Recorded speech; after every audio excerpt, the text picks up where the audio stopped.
மதுரை மாநகரில் வீற்றிருந்த மகாகாளியம்மன் தொட்டியத்திலிருந்து பறை இசைக்க சென்ற இருவரின் இசையில் மயங்கி தொட்டியம் சங்கம் புதரில் வந்து அமர்ந்தாள். அப்போது எசங்கராயன் பட்டியில் இருந்த மாடுகள் மேய்ந்துவிட்டு பால் கொடுக்கும் நேரத்தில் சங்கம் புதருக்கு சென்று அம்மனுக்கு பால் அபிஷேகம் செய்தது. இதனை அறியாத ஊர் மக்கள் மாட்டில் பால் கறந்தால் பால் வருவதில்லை. எனவே சங்கம் புதரில் கள்வர்கள் யாரோ பாலை கறந்து விடுகிறார்கள் என்று அரசனிடம் முறையிட்டனர்.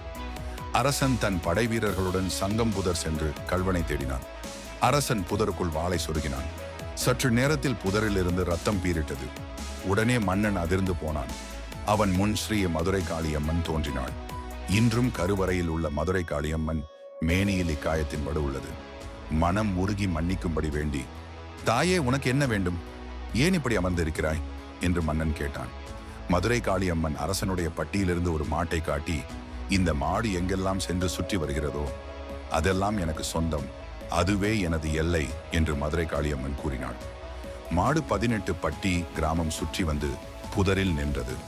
18 பட்டி மக்களும் என் பிள்ளைகள். என் அருள் பெற ஒரு அழகான கோவிலை அமைத்து என்னை வழிபட வகை செய்வாயாக என்று கூறி ஸ்ரீ மதுரை காளியம்மன் மறைந்தாள். அம்மனின் வாக்கை கனிவுடன் ஏற்ற அரசனுடனே தொட்டியம் ஸ்ரீ மதுரை காளியம்மன் திருக்கோவிலை கட்டினார். மதுரை காளியம்மன் கோவில் பங்குனி தேர் திருவிழா, காப்பு கட்டுதல் மற்றும் பூச்சொரிதலுடன் தொடங்கும். ஒவ்வொரு ஆண்டும் பங்குனி மாதம் திருவிழாவை முன்னிட்டு அம்மன் கோவில் உட்பிரகாரம் அம்மன் சன்னதி மட்டும் ஒரு வாரம் அடைக்கப்பட்டிருக்கும்.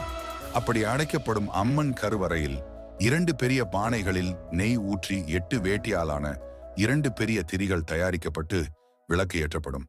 அந்த ஒரு வாரம் ஊரில் உள்ள மக்கள் சமையலில் தாளிப்பு சேர்க்க மாட்டார்கள், வீட்டை துடைக்க மாட்டார்கள்.